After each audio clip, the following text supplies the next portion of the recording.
And here we go, guys, for another video here on our channel, teaching everything about betta breeding, both for beginners and for those who have been breeding for a long time to get excellent results. Don't forget to follow our channel here, leave your comment, leave your like, and follow us for more videos.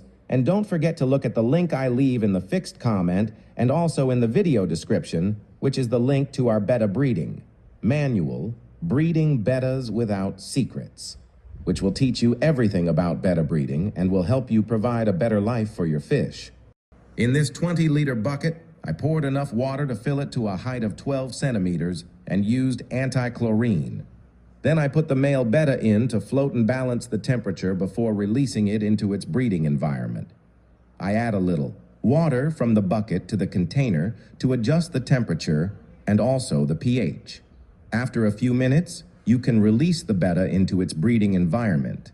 It will spend 2 days there so that it starts to get used to and protective of its new territory. At the same time as the male was released into his new territory, it is now necessary to introduce elements to make him feel comfortable. In the wild, they look for leaves, but the plastic helps to visualize the nest of bubbles, so we can see the eggs and their development. After that, we also added some plants to the environment to make it look very natural and also serve as a hiding place for the female in the future. However, if you don't have the plants, you can add pieces of pipe, which will serve as a hiding place in the same way.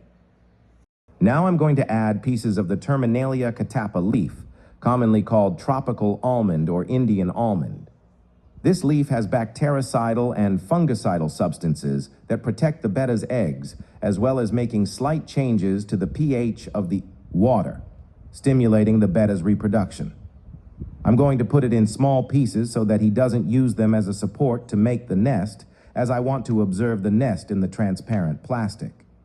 However, if he makes the nest in one of these pieces, there's no problem. On the morning of the second day, the male already made a small nest of bubbles next to the transparent plastic. This nest is still very shy, as it hasn't been stimulated in any way.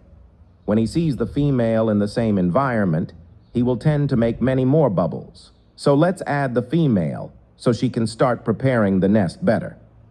The female can't be added just any old way. She needs to be placed inside a protective cover so that the male doesn't hurt her, because as soon as she enters the territory, he won't immediately understand that it's a female and could end up hurting her, which is why the protection of this cut bottle is ideal, as it will allow the male to understand that it's a possible partner. Put the female in early in the morning, and they'll have all day to get to know each other, and at the end of the night before going to bed, you remove the protection and leave the female free. As I said, at 9 p.m., I'm going to release the female. Now the male can chase her a bit because he has to show that he's strong and virile so that she'll accept him. Otherwise, she might do like some species of spider and try to make him go swimming in the lakes of paradise. That said, don't interfere. When the male is showing his strength to the female, it's normal and part of the reproductive process. And apparently they got to know each other well during the night because they started laying eggs on the morning of the third day. Many couples may not end up laying eggs so easily, so be patient and let them have time to get to know each other and decide the right time to lay eggs. Some couples take more than 5 days to start laying eggs. It is important to note that no eggs will be laid during the first few hugs. The eggs will start to lay around the 10th hug, and these hugs can last an entire morning. After laying eggs for a whole morning, the female is expelled from the nest because the male is afraid that she will end up eating some of the eggs. Also notice that the female is visibly thin, which is an excellent indication that she has laid eggs and has already fulfilled her role in this reproduction. Now the father will take on the role of protector of the eggs, protecting them until they are able to stand on their own. 48 hours later, the fry begin to hatch. However, they still don't know how to swim, and they keep jumping vertically up and down in the nest. The protective dad watches the fry's attempts to swim and brings them back to the nest when they go too far.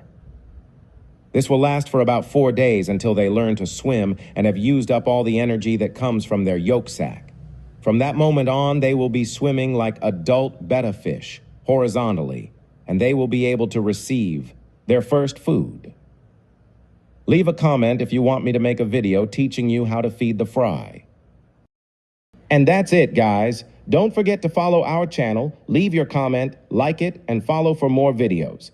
And don't forget to check out the link I left in the pinned comment and also in the video description, which is the link to our manual on breeding bettas without secrets, which will teach you everything about breeding bettas and will help you provide a better life for your fish.